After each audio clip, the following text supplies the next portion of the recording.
Good morning, everyone.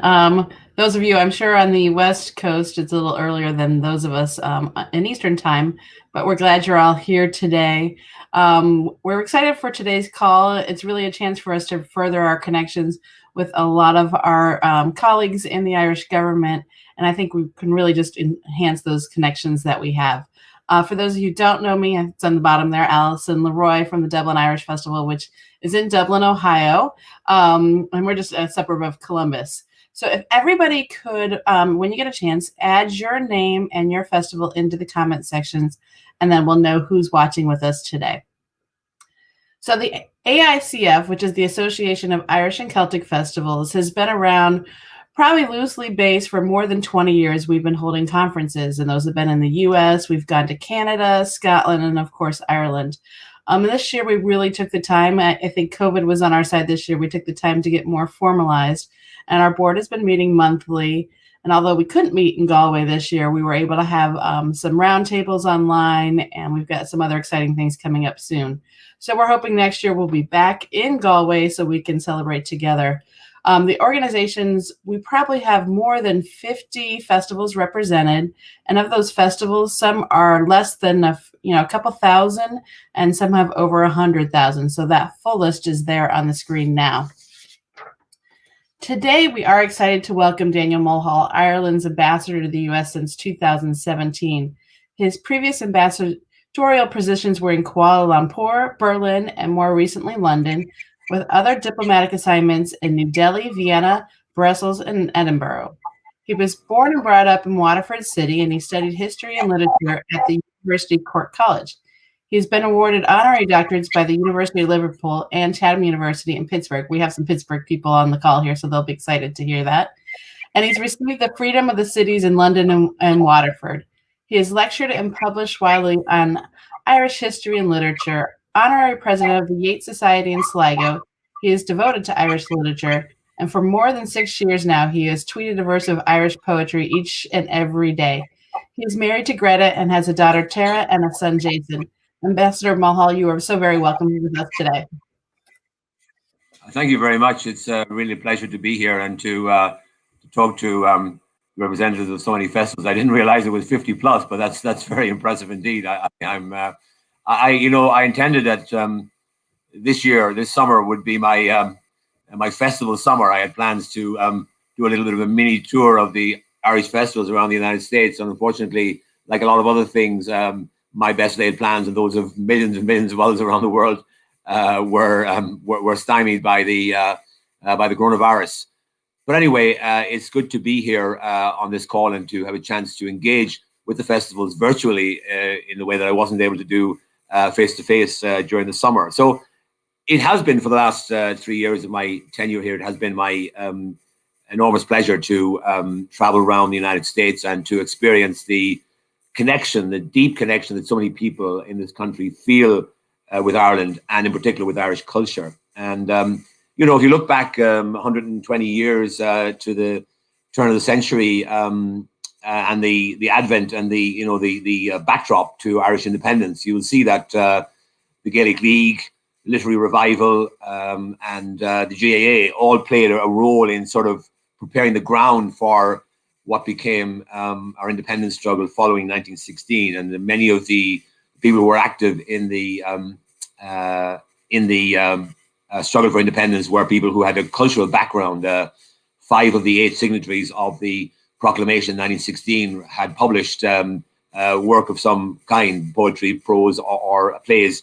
So it was a very literary movement in many ways, and many of the people involved in it were people who were brought into public life and politics by their membership of the Gaelic League or their association with the Irish Literary Revival or the GAA. So the cultural backdrop to Ireland's history is very strong indeed, and stronger than most countries in the world, I would say. And we know that our culture not just reverberates in Ireland and means a lot to us. And the point I always make to people around the world is that our traditional culture is not just something that we put on for tourists. We genuinely love it ourselves, and we do it for our own purposes, not just to impress visitors who come to our shores every year, and hopefully next year we'll see a huge influx of people from the United States to visit Ireland, having missed out on the opportunity to visit this year. And of course, the fact that the first St. Patrick's Day parades happened not in Dublin but in New York tells you how important Irish identity has been to Irish immigrants over the centuries, as they left Ireland and sometimes in conditions of deprivation and made new lives for themselves in this country and elsewhere around the world. They carried with them a strong sense of Irishness, and that is reflected to this very day in the existence of so many festivals around this country. And it's an interesting and fascinating fact that the largest annual Irish festivals, apart from the Fleadh Cheoil perhaps, are not in Mayo, Kilkenny, Waterford or Dublin, but in Milwaukee, Kansas City and Dublin, Ohio. And that's a tribute to the organizers of those festivals, that they've managed to turn them into major events on the annual cultural calendar. And of course, Riverdance was the creation of dancers from Chicago and New York, as much as a composer from Limerick. When I first started in the Department of Foreign Affairs, cultural diplomacy was really a very much a Cinderella activity, and it's become much more than that now. It's a central part of our foreign policy. And if you look at the strategy statement for our Department of Foreign Affairs, culture is a big pillar of that.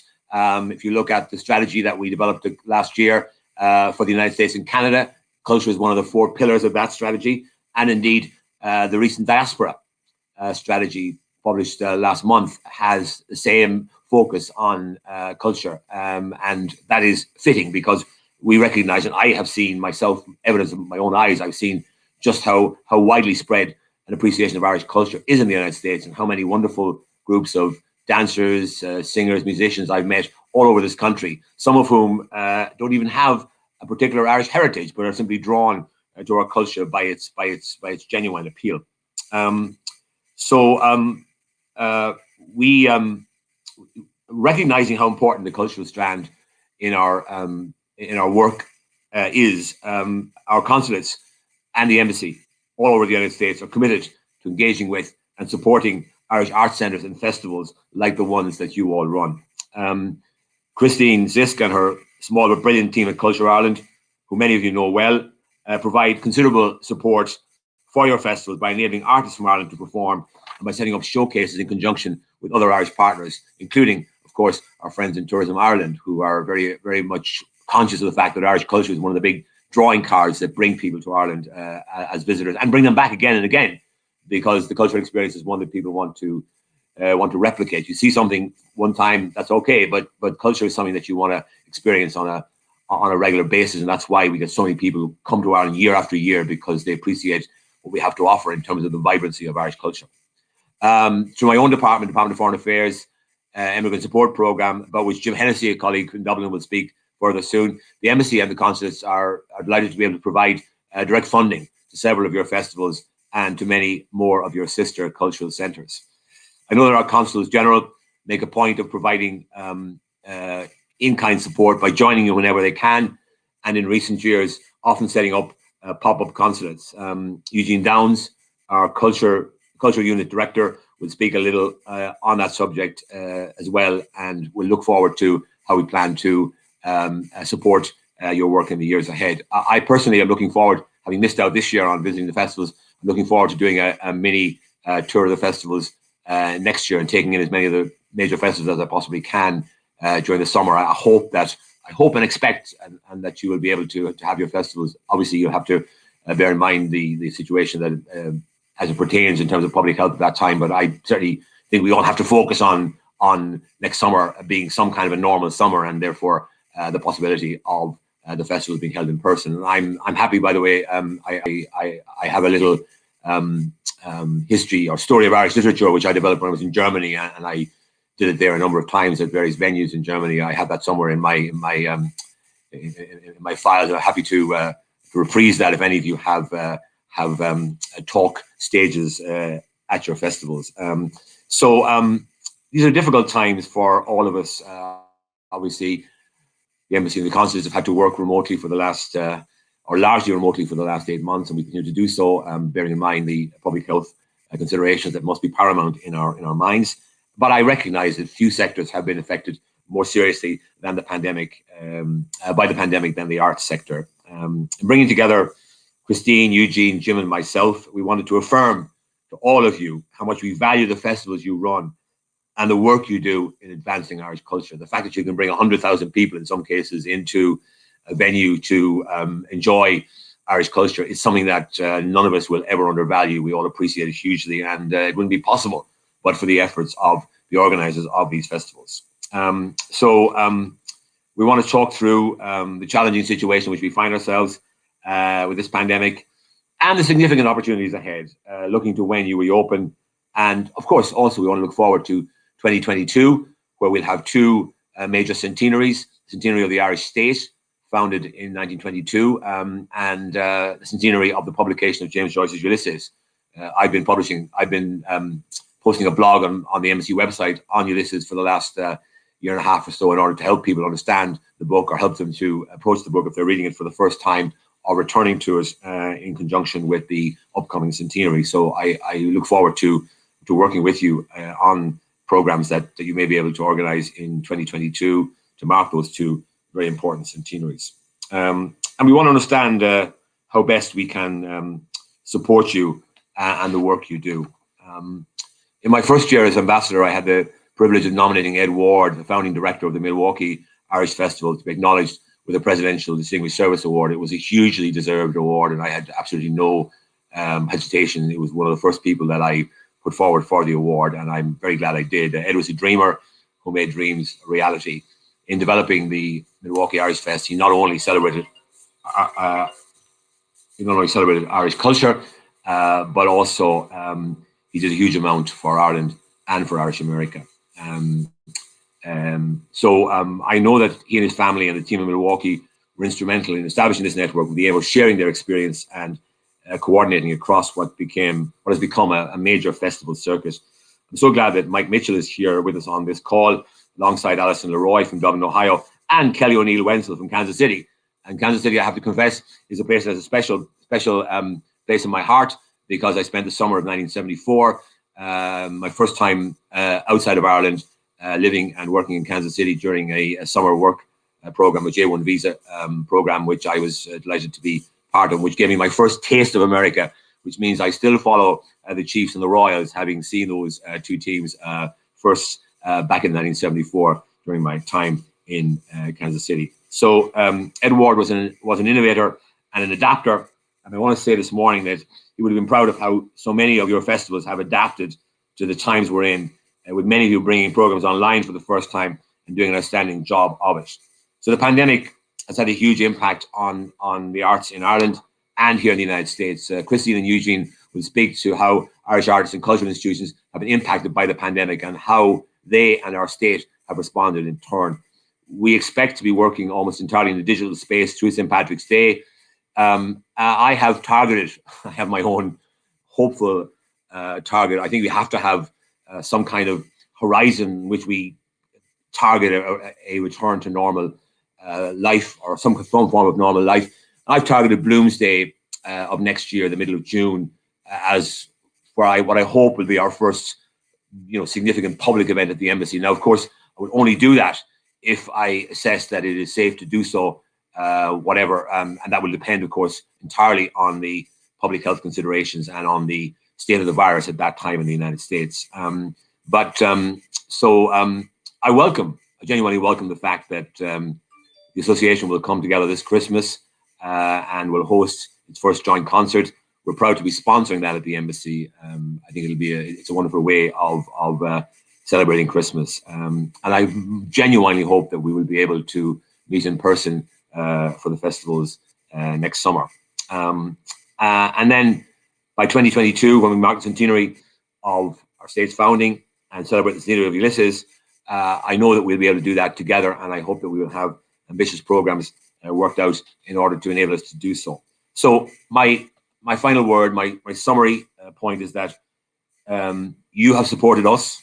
You do huge work that the embassy and consulates could not do. We could not organize festivals, by the way. No way. We might try, but we would fail. We don't have the wherewithal to do it. So you have been huge supporters of Ireland and of Irish culture and of the work that we do in America in promoting Ireland in this country, in generating a positive image for Ireland across the United States. So, and what I want to leave you with is the assurance that we are here to support you, whether it's through the Immigrant Support Programme, Culture Ireland funding visiting artists, or sponsorship from Tourism Ireland, or just the presence of myself at festivals, or more likely our consulates throughout the United States attending and supporting your festivals and giving them a boost in that way. We want to assure you that you should rely on us. You should come to us. You should look to us for support. And please don't be afraid to connect with your local consulate and to engage with them and to work out how they can best support your endeavors. Ragnar, our cultural attaché here in DC, and Nick, our brand new cultural officer in New York, will explain a little more. But the essential message is to reach out to your local consulate or the embassy and establish a relationship with them. I know almost all of you probably have that already, but those of you that don't should definitely do so. The pandemic has reminded us of the wisdom of Irish proverbs, or shanachal, as we call them. And one of my favorites is Níneart go cur le chéile, which means we're stronger together. The AICF exemplifies that, and we want you to know that we stand with you. Níneart go cur le chéile. Thank you very much. Well, thank you, Ambassador. I'm Kelly O'Neill Wenzel from the Kansas City Irish Festival, and I can't thank you enough because I think you say it right. We have to work together. Everyone has to work together over the next good year to come together and realize the resources, and that if we all work together, that we can come back stronger. So thank you for all of that, and we look forward to hearing from you in a little bit. So as Allison stated, I think what we've learned a lot in talking to many of you over the last 6 months, 8 months, is that there are a lot of festivals that don't really know about some of these resources that are available. And so we thought that today was really important to kind of bring those resources in front of you and realize that they're there, and how we, as some of the festivals that do utilize them, show you how we utilize them. But more importantly, that going forward, it is important to build these relationships. So our next guest is Christine Sisk. She's the Director of Culture Ireland. Many of you know that. Previously, she was Director of Grants Program in Culture Ireland. She has been working in creating and supporting new opportunities for Irish artists worldwide since 2005. Prior to joining Culture Ireland, Christine worked in the International Arts Division and Departments of Arts, where she drafted and guided the Arts Act and held responsibilities for Ireland's international cultural affairs, including representing Ireland in the EU Cultural Affairs Committee.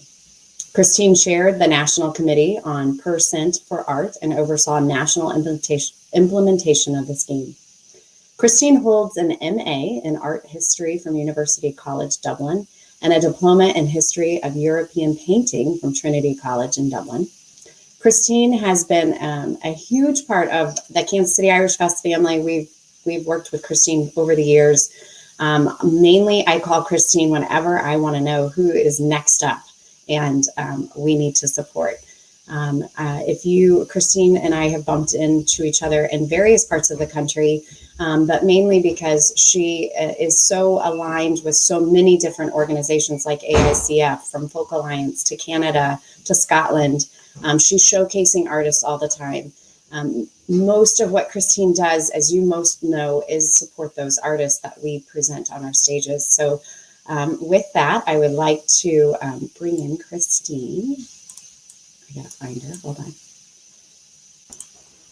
Hi, Christine, how are you? Hi, thank you very much for the introduction, Kelly. And I have to say, yeah, I do so much miss meeting you all this year. You just don't realize how many friends you have in the US until you don't get a chance to meet them and see all the names popping up on the screen there. So it's wonderful to have this opportunity to address those of you I know well and those of you that I don't. A very warm welcome. As you can see from the bio, I have been around a long time, and I do well recall the festival meeting that happened in Limerick the last time you were over, which was a fantastic few days. And so sorry you're not in Galway now, but delighted to know that you will be coming next year. I suppose, as I mentioned, Galway, could I take this chance maybe to encourage you to follow Galway 2020 online, because much of what they're doing, they're now able to post online. And I suppose that is, the strange plus of the times that we're in, that whereas we can't bring artists abroad and we can't engage directly with you, which saddens particularly the artists who really relish the opportunities to go into your festivals, we are able to, when we are online, reach so many more. And we started off this year saying, what could we do? And we had an initiative called Ireland Performs, which many of you will be familiar with, whereby we supported 120 artists to put their work online. That's still available on the Culture Ireland website and on Culture Ireland's Spotify account. And I'd urge you to dip in and listen out, because there's many artists who are new to us, even in terms of recording for Ireland Performs. We've taken that a step further, and we're bringing a CD out before the end of the year, which will be 12 artists who were on the Ireland Performs roster and who also got funding to release new albums. So there's some great tracks there, and we will be sending some of those CDs to the US, and anyone who wants them, there's one for everyone in the audience. So delighted, and more than one if you just drop me an email and let me know. We'll send those on to you. For those of you who aren't as familiar with Culture Ireland, just briefly to explain what we do. So we promote Irish arts through two main ways, and one is showcasing, as Kelly mentions, and this is where we've collided with many of you. We showcase here in Ireland at Tradfest every January, and we have had some fantastic representation from your association. And also Celtic Connections, we partner with our Scottish colleagues, and at a Folk Alliance, which, and I totally agree with Dan, Kansas has a very soft spot in my heart as well. We've had some amazing Folk Alliance conferences in Kansas. And the good news is all those showcases are going ahead this year, but they will be online. Tradfest is planning on recording the artists in St. Patrick's Cathedral and putting it out online. And we have put out a call to emerging acts to participate in Folk Alliance conference this year. So all those will be coming up soon, and we continue to support artists, whereas not to travel, to present, to record and to present online. So our application system is absolutely still open, and we have worked with Milwaukee this summer, where we supported recordings and Milwaukee to present artists on stage. So that is open, and please do come forward. If what I suppose we are hoping to do when we reopen for travel is that there will be a better joint up system of touring. And I know the festivals have absolutely tried to do that with us previously, is to create those opportunities for artists when they are expensive visas involved, that they aren't just traveling to the US for one or two festivals, but that they can be there for a prolonged period.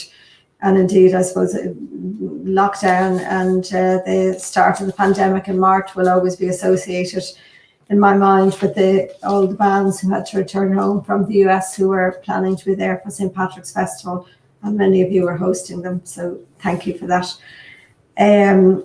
I'd ask you to follow Culture Ireland on Facebook and Twitter to see what's happening, because we are continually putting artists out there online, and there are ways for your festivals maybe to create a stage and to put out the online material. So please do have a look at that. There are also many other things that we help to promote, such as the National Concert Hall has a fantastic series of musicians coming up, and indeed in recent past, which you can probably still access.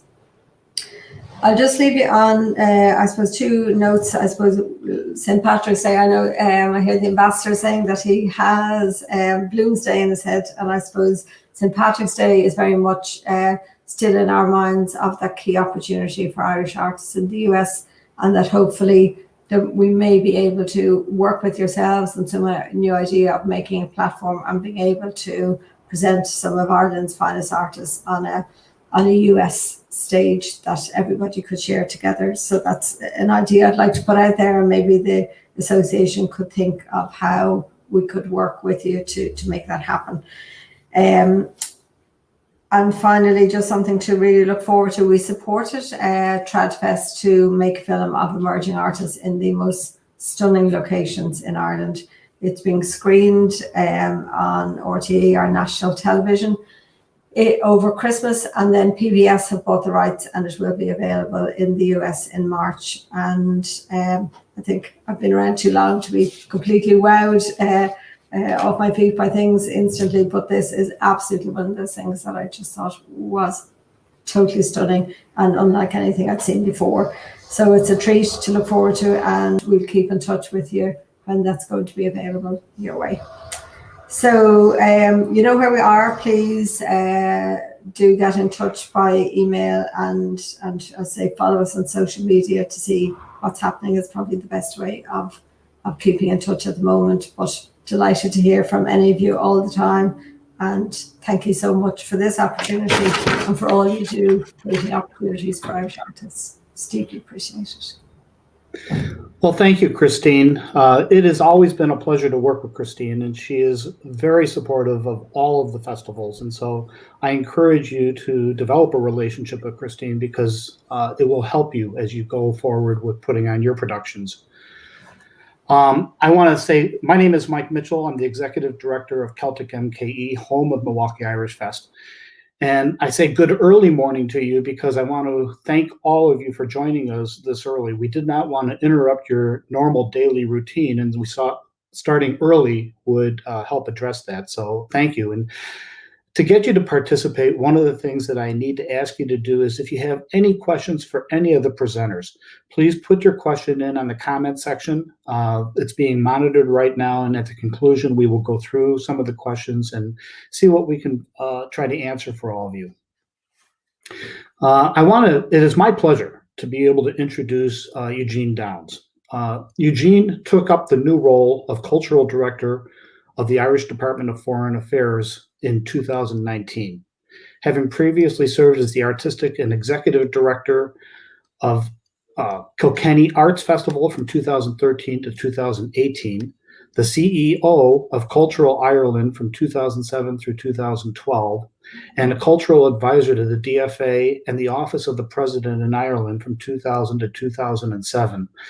He is uniquely suited for this role as Cultural Director. And this is a new role, and it's part of the introduction of Global Ireland 2025. And I hope everyone will have an opportunity to learn more about Global Ireland 2025. This is going to be an initiative that all of us festivals can participate in and be a part of trying to bolster Ireland and all that it has to offer. So with that said, Eugene, welcome and thank you for joining us. Mike, thanks very much. Really appreciate that introduction. Hello, everyone. It's great to be with you today, to be a part of this conference. I guess once a festival director, always a festival director. I'll come on maybe just to say, to share just a few little reflections about the role of festivals in a moment.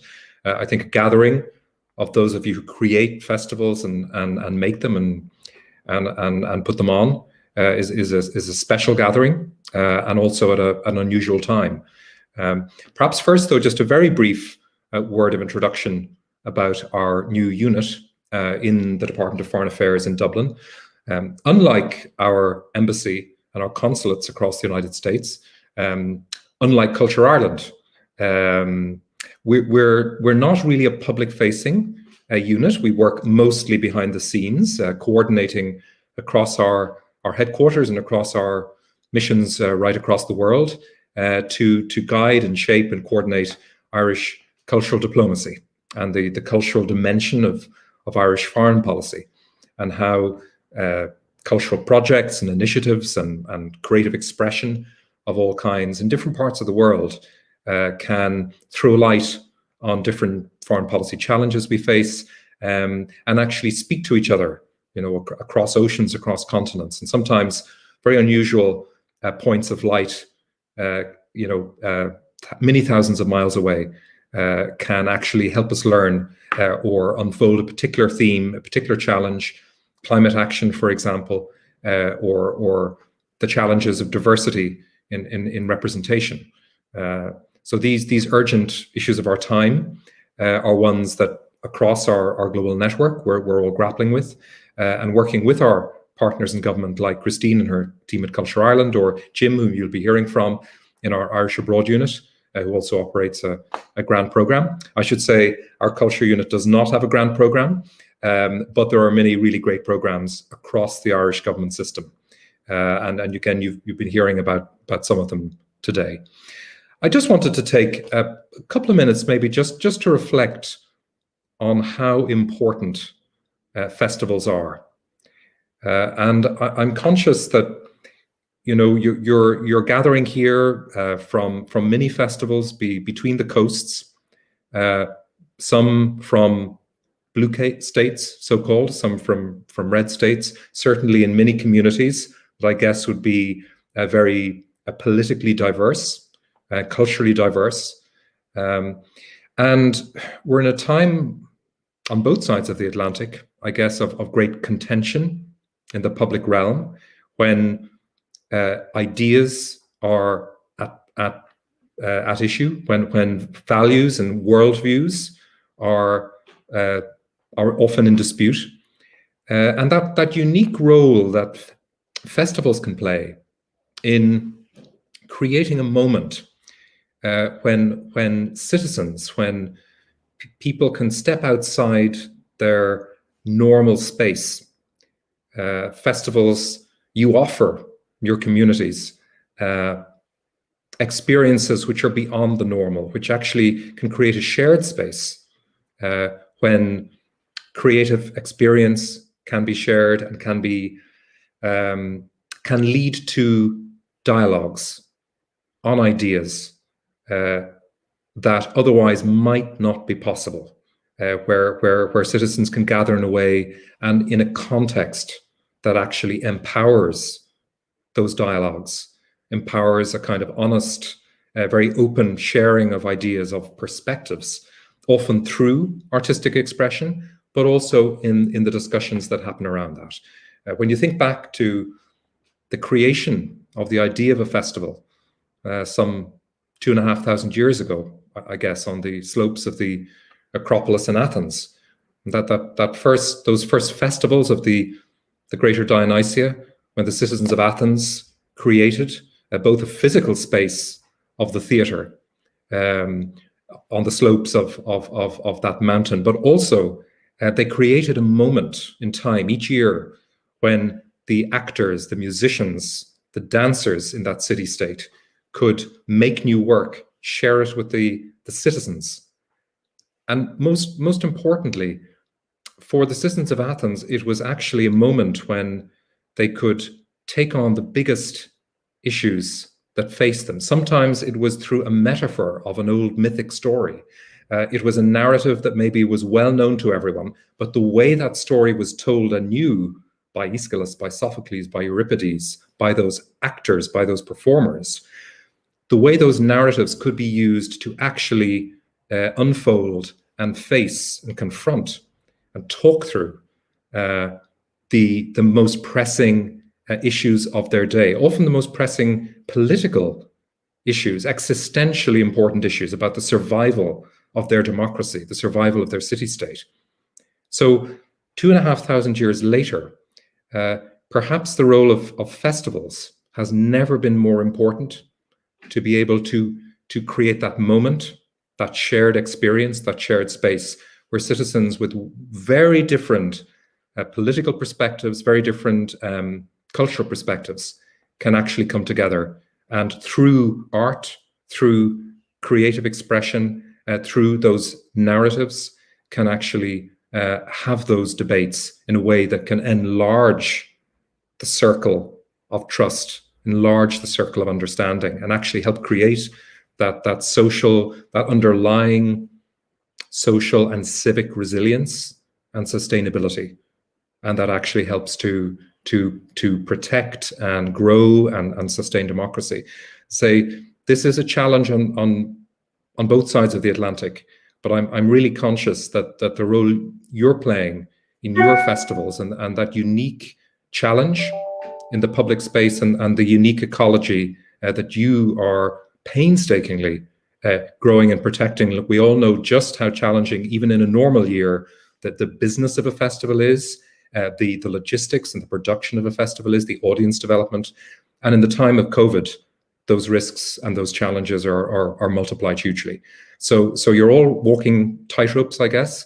And I think it's just to say how much we appreciate the ability to share this time with you, and that the role that you're each playing in your communities and that collective conversation that you're having through your networks and through your role as citizens has never been more important. Thanks very much for your time. Eugene, thank you. It's something I've always thought about the history of festivals, how it's an ancient tradition, and in some way we're just kind of carrying on that tradition and building our communities. So that was a perfect time right now to talk about and how our communities can be separate, but we have the ability to bring them together. So thank you for that.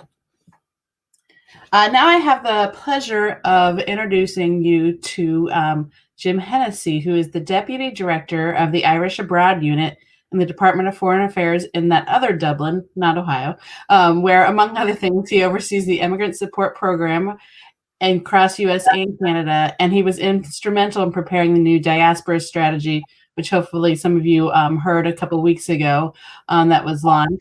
And Jim has a series of foreign postings, which include political and diaspora work while at the Embassy in London from 89 to 90, at the Consul General in New York between 94 and 98.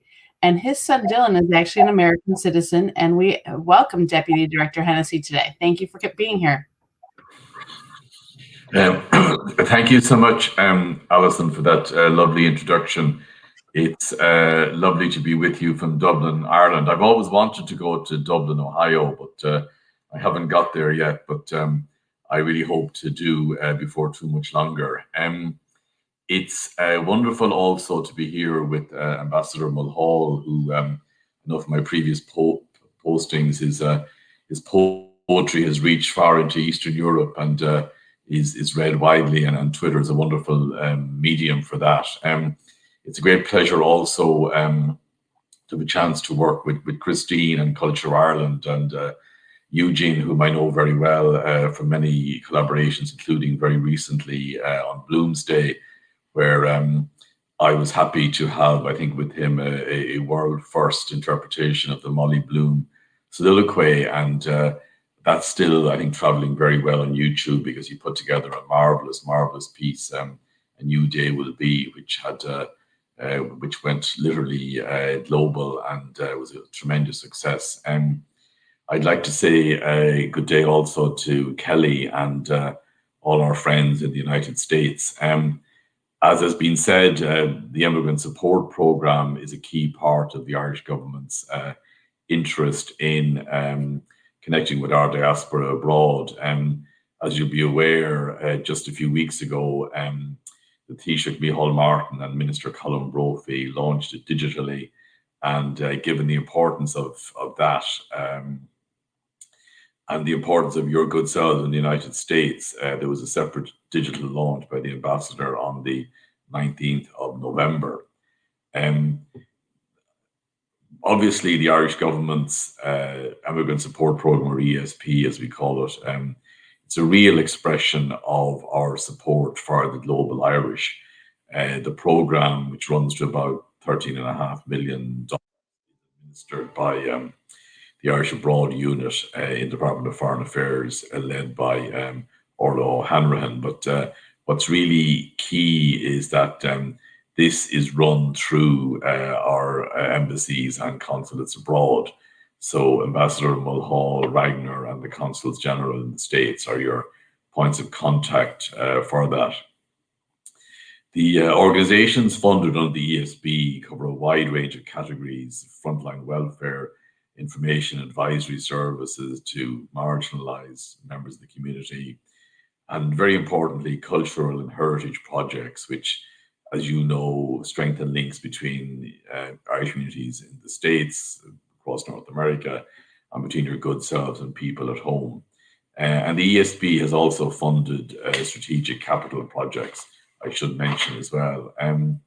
In addition, we fund business networks, which help people to connect with each other and those hoping to do business back and forth in either trade or services with Ireland. Over the course of last year, the ESP has, I think, really made quite an impact and got a lot of traction.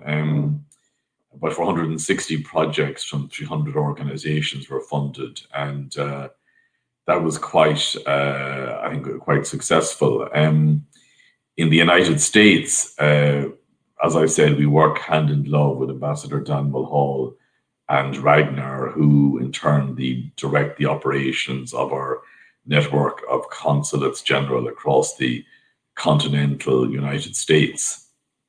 About $4 million was allocated in 2019 to US organizations. So that's about 30% of the overall budget. About $1.5 million went on welfare projects and about $1 million to heritage projects with, as I said, money for networking and capital projects as well. Currently, we're processing the 2020 round, and in fact, we're almost indeed paying out on it. We got about 530 applications from about 350 organizations this year. And as I said, the budget is about 13 million. This year, obviously, as you've all known and experienced and are still doing so, COVID really hit many people in ways they never imagined. And so we were able to earmark about $500,000 for COVID support to organizations in the States during this current year.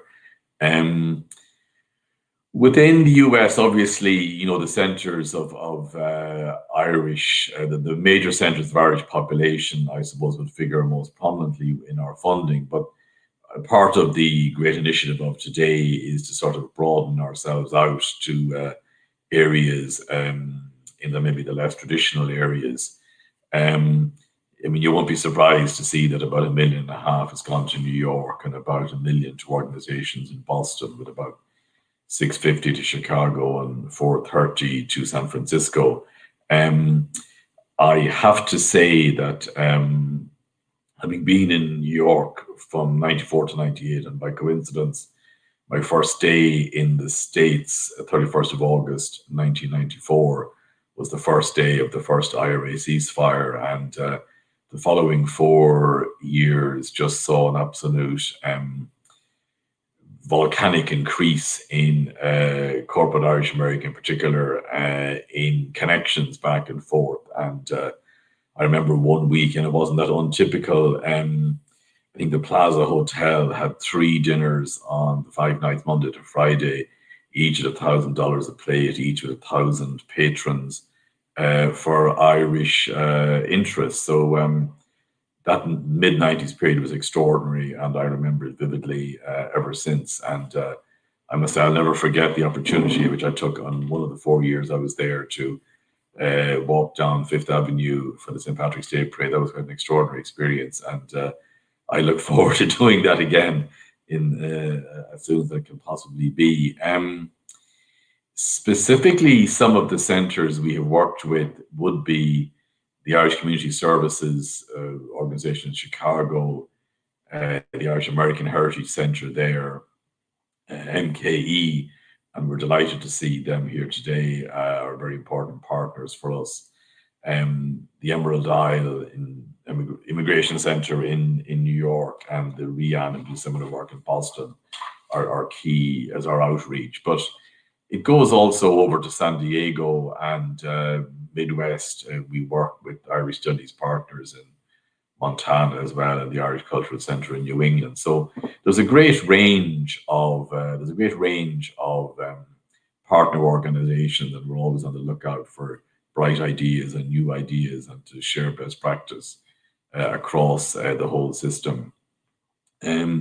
Minister Brophy was delighted, as he would have said, to secure $500,000 extra for the Immigrant Support Programme for 2021, which will bring the funding up to about $13,500 or $14,000. And I think that this is just a gesture, but it represents how important your work is for us. The next funding round for the ESP, which it runs mid-year to mid-year, so the next year is July 21 to June 22, and applications can be made online from mid-January next for that, and that they'll be open for about 5 weeks until mid-February 2021. Then just coming to the end then of my points, I would just say St. Bridget's Day on the 1st of February is something that we are now giving tremendous emphasis to. So if any of you have any ideas on St. Bridget's Day, please stay in close touch with our consulates. We're very keen to support you on that. And maybe one day, in the spirit of equality, St. Bridget she'll be as big in the States as St. Patrick, and that will be an extraordinary thing. So just finally, I would just conclude by saying, stay close to Ambassador Dan Mulhall and Ragnar and your local consuls general. Network through them, keep in touch with them, and most importantly of all, stay safe. And I hope you enjoy Thanksgiving and enjoy Christmas and the New Year to come. And I will end it there. Thank you so much, Kelly. Thank you so much. I think it was great to bring up St. Bridget's Day, because I think it does get lost in the whole St. Patrick's Day hoopla that we do in March. So especially this year is a great time for us to do some online recognition of St. Bridget's Day. So I think that should be a lot of fun for some of us. So thank you. Absolutely. And we should make our objective to make St. Bridget, to make her as big as St. Patrick. I can't wait for the St. Bridget parades. All right. Well, I wanted to bring up next a person who's familiar to many of us. Ragnar Almquist joined us at our conference in Indianapolis a few years ago. And Ragnar and I started talking about this call, I believe, in September. And I remember when we thought, let's do it in December, I thought that was so far away, but it got here pretty fast. So we're glad that we're doing this now. But so many of you know that Ragnar was the vice consul in Chicago for many years, and he is now the culture and communications counselor at the Embassy of Ireland in Washington, D.C., a post he's held since March, which is an interesting time to start on that. He is the son of a Swedish folklorist and an Irish writer, and he was born in that other Dublin, where he attended school through the Irish language. He holds a BA from University College in Dublin, a master's degree in creative writing and economic policy, both from Trinity College in Dublin. He was the deputy ambassador to Sweden between 2010 and 13. He is married and has 2 small children. We're happy to have you here today, Ragnar. Thank you, Alison. It's always lovely to speak with another Dubliner as well. And I have to say, I was only a vice consul in Chicago for 1 year, although we packed an awful lot here. Yeah, no, it was a very, very wonderful year. And one of the things which made it such an enjoyable experience for me, and I think our Consul General, Kevin Byrne, is probably amongst the viewers of this morning's program, as quite possibly our other colleagues across our consulates, but was the chance to travel across the Midwest and to see so many of your festivals in action, and absolutely overwhelmed having the chance to visit Minnesota and Dublin, Ohio, other parts of the Midwest, attending many of the festivals across Chicago and Illinois, and just the scale and the level of creativity and engagement which all of you foster. It was really extremely heartwarming and affirming as an Irish diplomat, someone representing the Irish state, to see just how much you all do each and every year. And we finished on an absolute high. My last weekend in the Post in Chicago before we upped sticks and moved over to the embassy in DC was spent at the Milwaukee Irish Festival with Kevin Byrne's predecessor, Brian O'Brien, Consul General, who many of you in the Midwest will know, and with our former Minister for the Diaspora, Kieran Cannon. And one of the highlights, I think, certainly of my time in the US will be seeing Brian and Kieran on stage with We Banjo 3 at Milwaukee, Brian dancing and Kieran playing keyboard, and it sort of really spoke in a very tangible way to me as to how engaged our department and our government indeed are in Irish culture, and how impossible it is to separate our culture from our identity. So it's something I kind of personally value a great deal, and we all do. I was just going to speak very briefly to explain a little bit about how our consulate structure works, and sort of reaffirm a point which Jim and the Ambassador and Eugene, I think, have all mentioned, which is that for all of you, really, the first and best point of access and contact when it comes to the Immigrant Support Programme, when it comes to pretty much every other kind of support that's offered by our state, including in terms of engaging with Culture Ireland and others, is to reach out to and connect with your local Consulate General. I think hopefully we have a map which might be displayed, which illustrates, thank you, in very sort of broad terms, the consular areas that we cover. Really, since the foundation of the state, we've had consulates in, as well as the embassy in Washington, DC, consulates in Boston, in Chicago, in San Francisco, and in New York. And over the last 8-10 years now, we've added 3 new consulates to the mix, which are in Austin, Texas, in Atlanta, Georgia, and in Los Angeles most recently. So the consular areas that they cover are outlined there. Contact details, I think, will be shared with everyone on this call, and can also be kind of made available through reaching out to us at the embassy. But the essential point is, if you're located in Texas, if you're located in Colorado, reach out to and connect with the consulate in Austin. Obviously, if you're in New England, most or all of you hopefully will already have contact with the colleagues in Boston, and likewise in the Southeast, to reach out to the consulate in Atlanta. And they're almost a gatekeeper and a support structure for you in engaging, connecting with Irish cultural institutions back home, and then with the various parts of our Irish system, I suppose, which are there in part to support you and provide you with assistance in delivering the wonderful festivals and events that you run. So I'll finish by introducing a new colleague on our team. He's literally joined our Consulate General in New York and Culture Ireland, I think, this week. But I believe he's familiar to many of you. He's been very involved with Irish culture and promoting and developing Irish culture in New York and across the US in past years. And we're delighted and I think really blessed to have him as the first full-time and permanent sort of appointment of a culture officer on behalf of the Irish state, and he's going to be based out in New York. So this is great, folks. Hi everyone, thanks Ragnar. It's delighted to be here. It is my second day on the job, so I am catching up quickly, but I've been working in Irish arts and culture for the best part of 2 decades, starting with river dance here in New York on Broadway, not as a dancer, but as a promotions person. So I have had many years experience both here in America and in Ireland promoting all kinds of Irish arts and culture. So I'm really thrilled to be joining this team. I suppose to underscore the ambassador's comments that the government has invested in roles like mine, cultural officer here in New York and also in London and Berlin, is just testament to how much culture is at the forefront of the government strategy. So I look forward to working with Culture Ireland and the Department of Culture and the consulate team in New York and across the States in helping advance opportunities for Irish artists. I'm blown away by the number of people and the diversity here today. So I look forward to meeting many of you, some of whom I would have met working with Imagine Ireland back in 2011. I remember particularly in Milwaukee.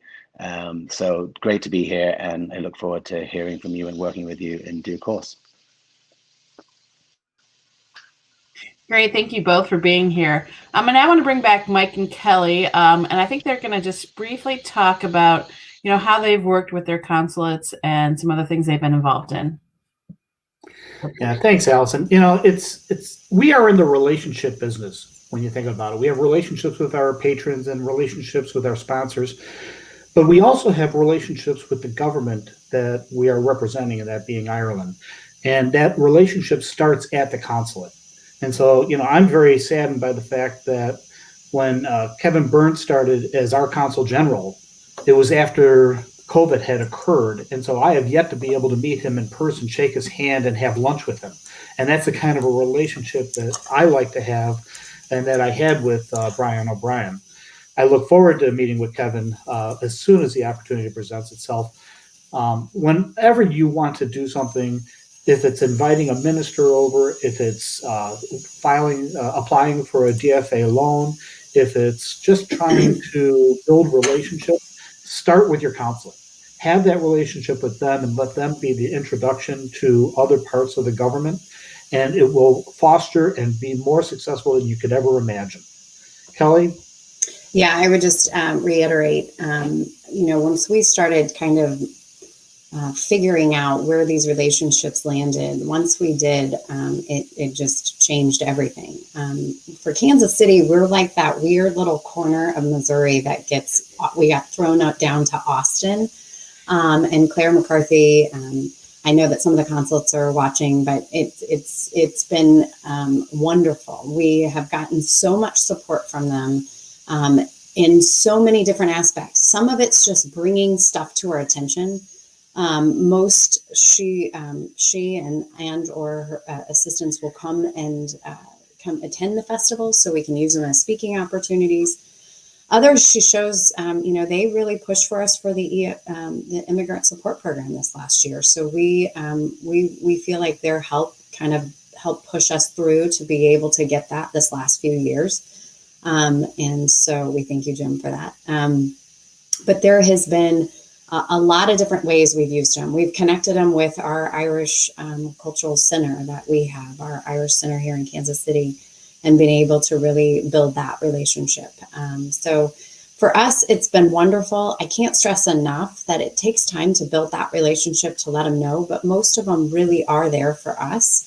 I have called many times and said, how can you help us? We have a Canadian trying to get over and the visa is not getting through, and he's supposed to be here in 3 days. Can you please help us? And honestly, those relationships helped get some of that through, whether it's Canadian borders, Irish borders, they can get with the embassy. So all of those things have helped us a ton, and I just can't stress it enough to take advantage of that. We know that many of you don't have relationships with them, so we thought that today was really important, and we will send that slide out that has those contacts. And I would say reach out today. If you have not connected to your consulate, it will help you in the long run, even just to know what's happening, what programs are out there, particularly this next year, which we see clearly there is support there, and there's going to be a lot more. So I just reiterate what Mike said. And Kelly, one of the things that can be very helpful to you, we started a year ago having a breakfast for our sponsors in November, well before you start making the ask for them to sponsor you going into the next year. And bringing the consul general or the vice consul general in to present at that event draws those people in, causes those sponsors to want to come and participate and build that relationship. So now that's make a that good relationship idea. And use it. We could do that now that we've all mastered Zoom and we've mastered all these streaming programs. We could absolutely do that. We actually host a breakfast that morning on the festival weekend and have them, if they are in attendance, which we've been lucky enough to have, where they get to meet with our sponsors and our key people that are supporters. But I love that idea. And see, right here, we can share ideas all the time and really take advantage of that. Well, thank you, guys. I know we don't have a ton of time left, and I have one question here. So if we could bring up all of our speakers, some of the things I'm seeing on the comments too, and if you have any other questions, put them up there. but we will share contact information, especially I think Nick's going to get bombarded on his third day of work. We'll share all the contact information as well as the consul generals from the different areas, especially if you don't have those. So we will send a follow-up email after this. But one of the questions that did come in via email to me was, we were asked if any of you had one or two goals you would like us to help you with to reach the population that we can, and how you can support us with that. So I don't know, Ambassador, if that might be for you, or I don't see Christine back on, but maybe that's sure. for you. Well, look, I look to 2022. I think next year is going to be, this year has been disrupted completely. I mean, let's be honest about it. It's been a terrible year for everyone, most particularly people in the arts. And next year will be kind of return to normal, but maybe not fully normal. But by 2022, life should be back to what it was, before the pandemic. And it also happens to be the centenary of the creation of the Irish state, in which, as I said, culture played a significant part in bringing that set of circumstances about. So I think there's an opportunity there, and I think it's something that we will want to push. Obviously, there'll be commemorations in Ireland, which are important because they have to deal with complex issues like the end of the War of Independence, the treaty, partition, civil war, and so on. So it's not an easy set of things to deal with. But I do think there's also a strong cultural dimension to it, and I think we ought to be able to have a big cultural year here in the United States, which maybe focuses on Irish culture, the role of Irish America in bringing about our independence, which was crucial, but also the legacy of 100 years of the evolution of Ireland and the evolution of our relationship with the United States, of our relationship with Irish America, and with a strong focus on the cultural dimension to that story. So that's what I would be looking to sort of tap in, because look, as I said before, we couldn't organize festivals, right? We could try, but we'd fail.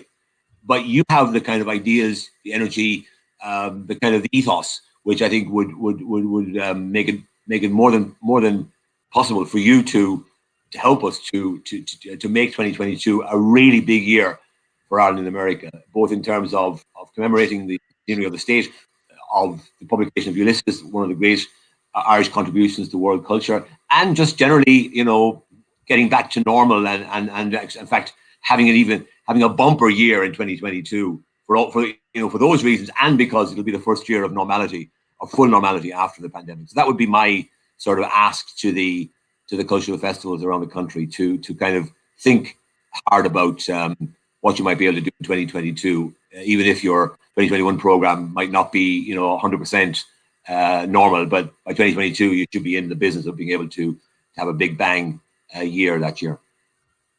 Great. Jim or Eugene, do you have anything to add to that?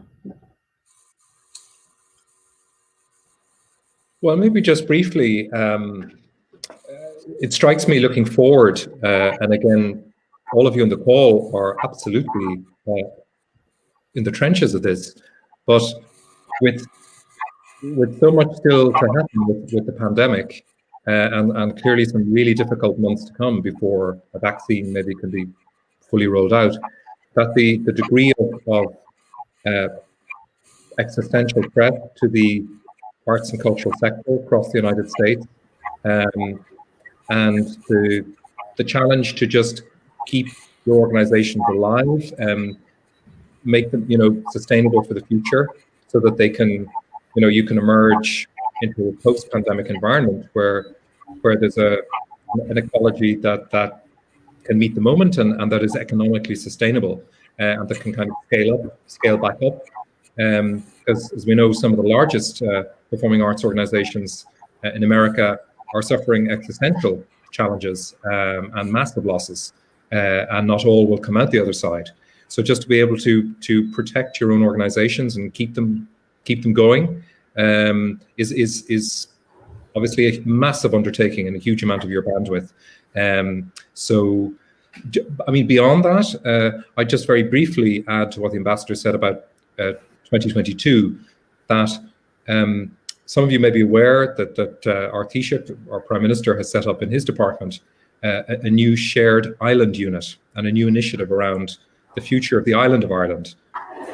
Political, yes, also constitutional, but political, social, cultural challenges of that, and to start to work through them, and with a whole range of dialogues that move out into different communities, the young people, all of the different groups that have an interest. So in terms of your work, your cultural programming for 2022 onwards, I think as we look back on a century of Irish independent statehood and now look forward into our second century as it begins, that the really exciting, unknowable future pathways for the island are just kind of a whole series of creative questions in terms of artistic responses, but also the broader kind of political, social, cultural dialogues that your participation in will be a real enhancement to those dialogues taking place on the island.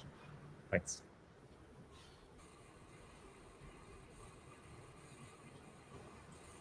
Sorry, one of the questions that we also got, I think it was from Barry from Milwaukee, and I know we don't have a Tourism Ireland person here, but the question is, does Ireland intend to put together major tourism campaigns to get tourism numbers up to where we were with Americans visiting Ireland after COVID? Yes, well, look, I mean, obviously I can't speak directly to Tourism Ireland, but I know that obviously this year has been a terrible year for Irish tourism, unavoidably, and next year is obviously going to be a lot better. Now, obviously, it will depend on just how soon our government perceives that it is wise to be promoting Ireland and bringing people in large numbers. That will obviously be dependent on public health advice. But I would expect that sometime next year, there will be a big push, and I certainly intend at the embassy and through the consulates to put our backs into it big time to try and encourage Irish Americans when it's safe to do so. In other words, we won't be encouraging people to go to Ireland if we don't perceive it to be the right time to be bringing in people from outside. If the pandemic is still with us, we haven't quite got it under control. But as soon as it becomes possible and desirable to have people visit, then I think you'll see a big push to try and get back to where we were in 2019. We had 2 million plus tourists from America visiting Ireland, 2 million plus visitors from America visiting Ireland, an extraordinary number. I mean, more than 1 in 10 of Americans who traveled to Europe came to Ireland. How about that? We have about, I don't know, maybe 1% of the population of the European continent, maybe less. And yet we had 1 in 10 Americans who came to Europe, came to Ireland. It will take us a few years to get back to that number, but I can tell you, no effort will be spared to remind people of what they missed out on this year and what they should try to experience again as soon as it's safe to do so. Well, I know our group is definitely looking forward to hopefully getting back and going to Galway in the fall. I know some of our members have already talked about booking some flights, so we hope that we are there, next fall if everything is safe. We do thank you all. We're running a little bit out of time here, so we thank you all for your participation today. One of the things we're really excited about, and I know Ambassador Mulhall talked about a little bit, is that we do have our first ever public event that is sponsored by the AICF, and we thank the Ambassador's Office for their financial support of that. But we will have our Christmas concert on December 16th. You see there, I think it's the first time the logo is being premiered. So we will be sending all of our members out more information that you can share on your own Facebook pages, on your YouTubes. So we really want to get this out to as many people as possible. We have an excellent lineup of artists from Ireland, and we hope to have you guys all help us promote this. And I think, we talked about it, and I think, Christine, you mentioned it. We thought this could even be a pattern. If we get this one right, it'd be a good idea to do something like this for St. Patrick's Day. Although now I think we have to do St. Bridget's Day. So we've got more on our plate now. So we're excited to have that. So we want to thank you all so very much for being with us today. And Ragnar, I think you have a last little bit to go here, and we'll see you all soon, hopefully. Thanks, Alison. Yeah, and just to re-emphasize what Alison and others have mentioned, Brigid's Day is going to be a big focus for us next year. If you have ideas or thoughts or proposals, please do reach out to the local consulates, as everybody both suggested, or indeed to us at the embassy or to Nick in New York, and come to us, and we can work with you in developing and taking forward those projects. Likewise for St. Patrick's Day and well into next year as we're working through digital programming. It's my privilege just in closing today to invite our ambassador to come back. Many of you will know and follow him on Twitter. If you don't, he's at Dan Mulhall, as he said. There's going to be at real Dan Mulhall at one stage, but didn't make that change. But he's an avid tweeter. Has been sort of very much ahead of the curve in using social media across our diplomatic network. And I think for the last 6 years, perhaps correct me if I'm wrong, approximately 6 years at least, has tweeted a verse or two of Irish poetry or indeed American poetry more recently, each and every day. This was the first thing he does before breakfast every morning, I think.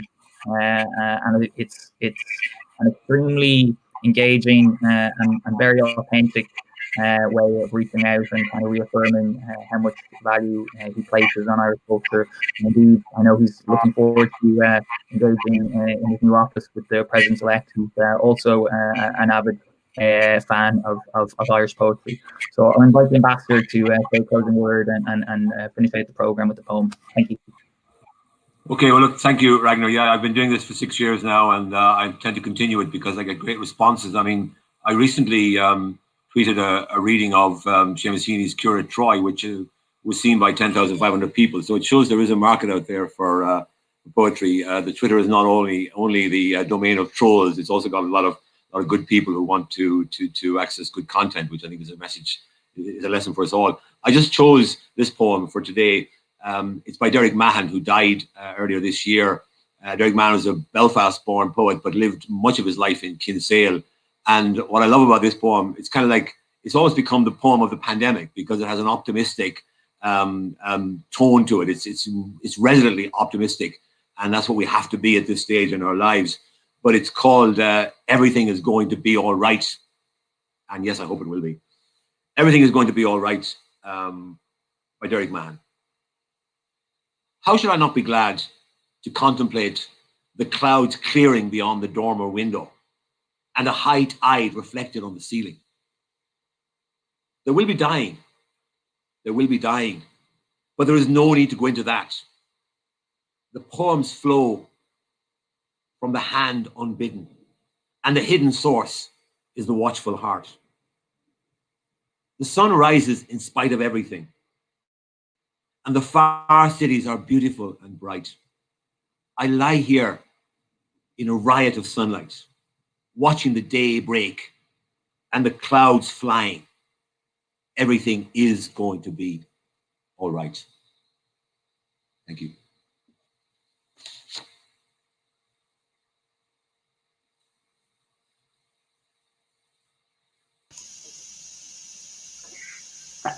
Sorry about that, but we thank you all for being here today. We look forward to our continued conversations. Thanks to Kelly and her team for being our technical directors today.